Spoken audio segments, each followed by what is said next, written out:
hivavaka isika. Sotranao izay Andriamanitra rainay io, menao indray ty maraim-baovao ny zoma ity. Sotra indrindra ihany koa ny amin'ny anoloranao ny teninao, fampahirezana anay. Tena mahagaga anay mihitsy ny fitondranao Andriamanitra. Mahagaga izany, ka tsy hoe ho fahagagana fotsiny, fa mba hiderana sy hisaorana anao, satria Andriamanitra tsy tian'ny olona ho very ianao, fa tianao tonga amin'ny famonjena sy ny fahalalana ny marina ao amin'ny Jesosy Kristy. Irao ny fanainao masina, hanamasina anay, hanadio anay, hanazava mba ho fantatray mazava izany fitiavanao lehibe tao amin'ny Jesosy, indrindra ny nanoloran'ny tenany ho faty teo amin'ny hazo fijaliana. Dia amin'ny anaranao Jesosy no angatana izany vavaka izany. Amen. Ny tenin'Andriamanitra izay anjarantsika amin'izao zoma maraina izao dia ho hitantsika ao amin'ny Romanina 8:10. Romanina 8:10, andininy 7:30 ka hatramin'ny 9:30. Mivaky toy izao ny teny amin'ny anaran'i Jesosy. Endre ny alalin'ny haren'Andriamanitra sy ny fahendreny, ary ny fahalalany, ny fitsarany tsy talany, ary ny lalany tsy azo fantarina. Fa iza no nahalala ny sain'i Jehova? Ary iza no mpanolotsaina azy? Na iza no nanome azy aloha hamaliana azy indray? Fa izy no niavian'izao zavatra rehetra izao, ary izy no miazona azy, sady izy koa no antony, izy ane no membonahatra mandrakizay. Amen. Ray masonao manamasinana amin'ny fahamarinana, ny teninao ny fahamarinana. Amen. Ry havana malala ho aminareo rehetra ny fahasoavana sy ny fiadanana avy amin'Andriamanitra raintsika sy Jesosy Kristy Tompo. Amen. Ny tenin'Andriamanitra izay anjarantsika androany dia maneho ny hevitr'Andriamanitra, maneho ny programan'Andriamanitra ny amin'ny famonjeny na ny namonjeny izao tontolo izao, tsisy akanavaka. Araka izay voalaza ny Romanina 7:2 ka hatramin'ny 7:20 mantsy, dia hoe tsy misy hafa fa samy nanota izy rehetra, ka tsy manana ny voninahitra avy amin'Andriamanitra, nefa marinina maimaim-poana amin'ny fahasoavana izy no ny fanavotana izay ao amin'ny Kristy Jesosy. Ny hoe izy rehetra izay ambaran'ny Paoly eto dia na jiosy na jentilisa. Fifaliana no andraisan'ny Paoly izao famondrapon'Andriamanitra izao, amin'izao programa mpamonjen'Andriamanitra izao, ka hoy izy hoe endre ny alaliny haren'Andriamanitra sy ny fahendreny, ny fahalalany, ny fitsarany. Fifaliana izany satria Andriamanitra mahalala ny hevitra heverana antsika, hevitra hahatonga famonjena, hevitra izay mikendry ny ananantsika ny fahamarinana ao aminy. Na dia samy efa nanota azy izy rehetra, araka ny voalazan'ny tenin'Andriamanitra eto, dia hoy izy hoe ho amarinina noho ny fahasoavany, amarinina maimaim-poana noho ny fahasoavany, noho ny fanavotana izay vitan'i Jesosy. Koa tena miankina amin'ny fanavotana vitan'i Jesosy ny famonjena ny olona. Ny zavatra lehibe izay ambara izao tenin'Andriamanitra izao dia ny hoe Andriamanitra no niaviany zavatra rehetra, Andriamanitra no miazona ny zavatra rehetra, Andriamanitra no antony ny zavatra rehetra, ary izy no mena voninahitra, araka ny voalazany 5:30. Inona tiany Paoly ambara amin'izany ry havana? Ny tiany ambara dia izao: ny famondrapon'Andriamanitra dia tsy avelan'Andriamanitra raha tsy tafapaka amin'ny olona. Ny famondrapon'Andriamanitra dia tsy avelan'Andriamanitra raha tsy tafapaka amin'ny olona. Izy no niavian'izao zavatra rehetra izao, izany hoe izy no antom-pisiantsika, izy no naharinan'izao rehetra izao. Raha tsy izy dia tsy ary isika. Koa raha noharin'ny tanan'Andriamanitra isika, Amin'izany dia hanome voninahitra azy ary tena hijanona na hitoetra ho zanak'Andriamanitra tokoa no arian'ny tanany. Araka ny teniny hoe ny zanako sy ny asan'ny tanako dia aoka ho adidiko ihany. Andriamanitra dia miadidy ny fiainanao satria ny antom-pisinao, ny antony nahavelomanao dia Jesosy Kristy izay efa namonjy anao. No antony zany rehetra zany, izy koa no miazona anao. Ny tanany no miazona izao rehetra izao mba tsy ho levona. Amin'ny alalan'ny teniny no iazonany izao rehetra izao mba tsy ho levona. Araka izany dia ny alehibe ny fitiavan'Andriamanitra sy ny famindram-pony ao amin'ny Jesosy Kristy ny ho ataontsika dia ny saotra an'Andriamanitra. Ary izy koa no miazona an'izao rehetra izao mba tsy ho levona. Manao ahoana moa ny zavatra ataon'ny olombelona hanapitehana an'ity tontolo ity? Manao ahoana ny zavatra mandoza, tandondomin-doza na hiaran-doza ny tontolo? Kanefa tsy mbola ravo zany, mbola tsy potika tanteraka izany noho ny asan'Andriamanitra, noho ny fiarovany tanany maherin'Andriamanitra. Andriamanitra lehibe sy mahery Andriamanitra, Andriamanitra mahatahotra izy ka homendrika homena voninahitra. Ny zavatra mahafaly indrindra amin'ity ten'Andriamanitra ity koriavana dia izao: nomeny voninahitra ho zanany isika, na dia vovoka sy lavenina azy. Mpanota mahantra ny fahaverezana ny tokony anjarantsika. Famonjena feno sy tanteraka no nataon'Andriamanitra raisy zanaka ary fanahy masina ho an'izao tontolo izao. Olom-boavonjy, ny tany rehetra, ny lanitra dia makasitraka izany famonjena ao amin'ny Jesosy Kristy izany. Na jiosy na jentilisa ry havana dia samy nanehoan'Andriamanitra izany famonjena izany avokoa. Ny jiosy zao dia nomen'Andriamanitra ny teniny sy ny fitsipiny ho tandremany, ary raha mahatandrina izany izy dia ho velona. Fa saingy tsy nahatandrina izany izy ka dia fahafatesana no anjara tandrify azy. Ary zany no mitarika azy ireo hila mpamonjy. Tonga tao aminy anefa ny mpamonjy nilaza taminy: makanesa ty amiko ianareo rehetra miasa fatratra sy mavesatra entana, fa izao hanome anareo fitsarana. Fa tsy nety ho trahabonjy izy ireo, tsy nety ho trahabonjy izy ireo. Tsy mba nanary ny olony velively Andriamanitra, fa nametraka vato fehizoro taoziona. Izy io vato fehizoro io, Jesosy Kristy, io no napetraka ho vato fehizoro taoziona. Ary izay miankina nanino azy dia voavonjy. Fa izay tsy mino kosa dia nandany izany famonjen'Andriamanitra ao amin'ny Jesosy izany dia ho torotoro sy mongomongo ary no lavin'Andriamanitra. Fa ny jentilisa kosa dia navelan'Andriamanitra hivezivezy ny karo-javatsoa. Zany no tononkiratsika ry havana, nivezivezy ny karo-javatsoa isika. Ary mandrak'ity androany dia mbola maro no nivezivezy ny karo-javatsoa ka tsy mahita izay mahafa-po. Reraka mitady izany izy ka dia indro ny mpamonjy miteny aminy: tonga ny filazantsara, mamonjy atsika Andriamanitra. Ary ny firenena jentilisa izay lazaina eto moa dia ny firenena akoatra ny jiosy. Ny jiosy dia atao hoe firenena voafidin'Andriamanitra, fa ny akoatran'izay dia antsoina hoe jentilisa, tsy nahalalan'Andriamanitra. Kanefa Andriamanitra dia tia ny jentilisa koa, ary izany indrindra no ambarany tenin'Andriamanitra eto fa ny fandavana ny jiosy dia nahazoan'ny jentilisa famonjena, satria nandany Jesosy izy dia tonga taty amintsika ny filazantsara namonjena ny jentilisa.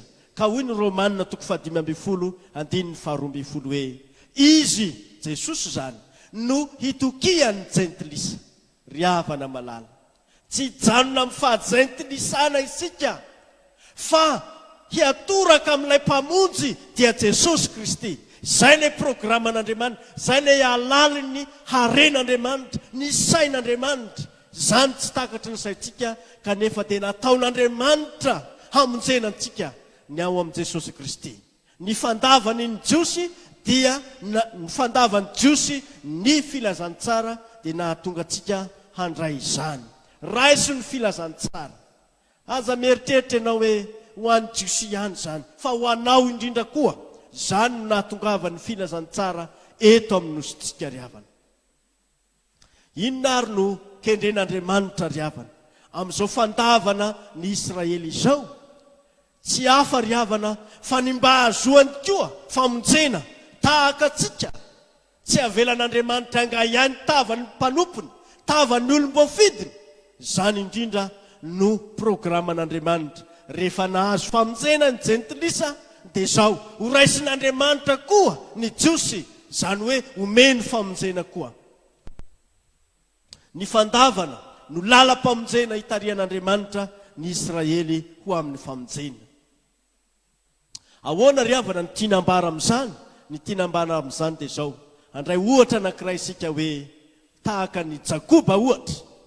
Rehefa nifampitolona tamin'Andriamanitra izy, ny dikan'ny fifampitoloman'ny Jakoba tamin'Andriamanitra koa matsy ry havana dia zao. Natotona tamin'ny tany izy, natotona tamin'ny tany izy. Ary rehefa niosombovoka, tsy navelan'Andriamanitra iosombovoka i Jakoba, fa narenin'Andriamanitra. Zay ilay fifampitolomany tamin'Andriamanitra. Ary rehefa tafatsangana izy dia zao no tenin'Andriamanitra hoe atao hoe Israely no anaranao, satria efa nitolona tamin'Andriamanitra ianao. Andriamanitra dia manavao ny olona, na dia avelany hiosombovoka sy hifampitolona aminy amin'izany azy izy, dia manangana azy avy amin'izany vovoka izany izy. Ry havana malala, ny famonjen'Andriamanitra dia tsy avelany raha tsy tanteraka eo amin'ny fiainanao. Ka na manahoana lalam-pamonjena izay hitarian'Andriamanitra anao dia aoka ho ekenao zany, fa ny jiosy dia tamin'ny fandavan'Andriamanitra azy no lalam-pamonjena hitariana azy. Satria milendalenda ny famonjen'Andriamanitra izy, mahita ny jentilisa voavonjy eo zany. Fa na jiosy na jentilisa samy tian'Andriamanitra avokoa. Tian'Andriamanitra hovonjena ny olona rehetra. Ny jentilisa dia tao ambanin'ny fahatezeran'Andriamanitra ka natao hoe fanaky ny fahatezerana. Nefa namondran'Andriamanitra fo isika amin'izao fahasoavana itoerantsika izao, dia tonga fanaky ny famondram-po. Ry havana malala, fanaky ny famondram-po ianao. Famondram-po ny anananao zao, famonjena azonao zao, famondram-pon'Andriamanitra. Noho ny alehibe ny famondram-pon'Andriamanitra ary, izay miafina tao amin'i Jesosy Kristy. Izany no nataony ho anao dia mba hanananao famonjena izany. Azo atsika ny anjara amin'ny fahamarinan'Andriamanitra no antony izany, ka dia manana fahamarinana ny mpanota. Zany hoe manana famelan-keloka maimaim-poana noho ny fahasoavan'Andriamanitra. Ary tsy afaka mirehareha amin'izany isika, satria ny anjarantsika dia ny fahaverezana, ny fahafatesana mandrakizay. Fa noho ny famondram-pon'Andriamanitra dia manana famonjena isika.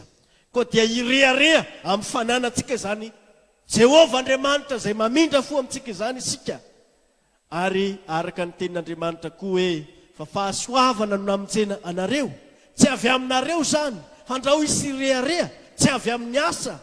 Ry havana malala, na jiosy koa aza dia tsy afaka irehareha, na dia manana izay tokony ireharehany azy izy. Inona zao no tahaka ny ireharehan'ny jiosy? Ny teny fikasana, ny lalàna, ny famorana. Izany no ireharehan'izy ireo. Kanefa tsy mahavonjy azy ny teny fikasana raha toa ka tsy voarainy zany. Tsy mahavonjy azy ny lalàna raha toa ka tsy akatoaviny zany. Tsy mahavonjy azy ny famorana raha toa ka tsy mino an' Jesosy izy. Fa izany indrindra ary no anambaran'ny tenin'Andriamanitra Indraindray dia mety isy irearea ihany ny amin'ny fahamarinany, ny amin'ny zavatra maro samihafa ananany, tadidio fa tsy mahavontsy izany. Fa raha misy tokony irearea dia ny jiosy ny tokony irearea. Kanefa tsy avelan'ny tenin'Andriamanitra irearea izy, fa izao. Tsy manaiky ho fanaky ny fahatezerana ny jiosy, fa jentilisa ozy zany. Tsy mety ho fanaky ny famindram-po koa izy ireo, satria lazainy fa anjentilisa zany. Fa izy ary no ilazana ny reto jiosy reto. Tsy mety mandray ny famindram-pon'Andriamanitra izy, ka dia hiara ny fahatezeran'Andriamanitra. Ka hoy ny tenin'Andriamanitra hoe, famindram-po ny sitrako fa tsy ny fanatitra alatsa-drà. Indraindray izy dia ny fiezahana amin'ny fanatitra natao, zany no eritreretiny hahazoana famonjena. Ry havana malala, ny famindram-pon'Andriamanitra dia tonga tamin'ny alalan'i Jesosy Kristy. Ary zany famindram-pon'Andriamanitra izany dia ny andraisan'ny olona izany famonjena ao amin'i Jesosy izany. Io ny famindram-pon'Andriamanitra, dia ny famonjen'Andriamanitra ao amin'i Jesosy. Fa raha misy miezaka amin'ny lalàna ohatra tahaka ny jiosy, raha misy miezaka amin'ny famorana tahaka ny jiosy, dia tsy ho amarinina noho ny rahan'i Jesosy izy. Fa raha misy koa miezaka amin'izay fanamarina tenany tahaka ny jentilisa, dia izao tsy anana anjara amin'i Jesosy izy. Ny Israely tsy mety miankina amin'ny fahasoavan'Andriamanitra. Isika izay miliba amin'ny fahajentilisana dia ho faty amin'ny zany fahotana izany riavana. Fa izao izay miankina amin'ny fahamarinan'ny Jesosy, miankina amin'ny nanamarinana ao amin'i Jesosy noho ny famindram-pon'Andriamanitra, dia izy ihany no ahazo famonjena. Nazeran'Andriamanitra koa izay fieveran'ny jiosy ahay hamonjy tena noho ny maha olom-boafidy azy. Arak'izany riavana, Andriamanitra dia tsy mamela na jiosy na jentilisa hanamary tena, fa handray ny famonjena, handray ny fahasoavany famonjeny noho ny famindram-pony sy ny fitiavany ao amin'i Jesosy Kristy. Ho feny izany tenin'Andriamanitra izany, dia afarany tenin'Andriamanitra isika. Fa ny rahan'i Jesosy dia ampy ho fanavotana ny olona rehetra. Mila ny fanahy masina nefa isika mba hitarika atsika eo amin'ny fiainantsika, hampiatraika na hisy fiatraikany izany famonjen'i Jesosy izany eo amin'ny fiainantsika. Ka amin'ny fifaliana no hanolorantsika ny tenantsika, fa efa nafahan'i Jesosy ny tenantsika, ka amin'ny fifaliana no hanompotsika azy ary hifaly mandrakariva ao aminy. Araka ny tenin'i Isaia 40:12 hoe, hifaly dia hifaly amin'i Jehova, ny fanahiky ho ravoravo amin'Andriamanitra, fa notafiany fitafiana famonjena ary nakanjony akanjo fahamarinana. Aza lotona itsony ny akanjo fahamarinana izay efa natafin'i Jesosy ianao, ary aza esorina itsony ny fitafiana famonjena izay efa nomenanao. Fa ny anjaranao dia ny hifaly sy ravoravo amin'ny Andriamanitra ny famonjenao. Tsy hatoky tena itsony na hatoky zavatra hafa, fa hiatehitra amin'ny fahamarinan'i Jesosy, ary ho feno fanoloran-tena amin'ny mpamonjy hananantsika fiainana mandrakizay. Jesosy Tompony, mba hamoa antsika ny fo mihidy ho donon'i Jesosy amin'ny alalan'ny fanahy masina sy izao tenin'Andriamanitra izao, hananantsika fibebahana marina, ary hatsapantsika ny haren'ny fanjakan'Andriamanitra, ny haren'ny fitiavan'Andriamanitra ao amin'i Jesosy Kristy. Dia mba ho isan'izay hiaina amin'ny famonjena ao amin'i Jesosy ane ny firenentsika. Ho an'Andriamanitra rery ny voninahitra izay hatramin'ny taloha indrindra ka ho mandrakizay. Amen. Raiso ny fitahina. Ny fahasoavan'i Jesosy Kristy Tompo, ny fitiavan'Andriamanitra ray, ny firaisana amin'ny fanahy masina ho aminareo rehetra anie. Amen.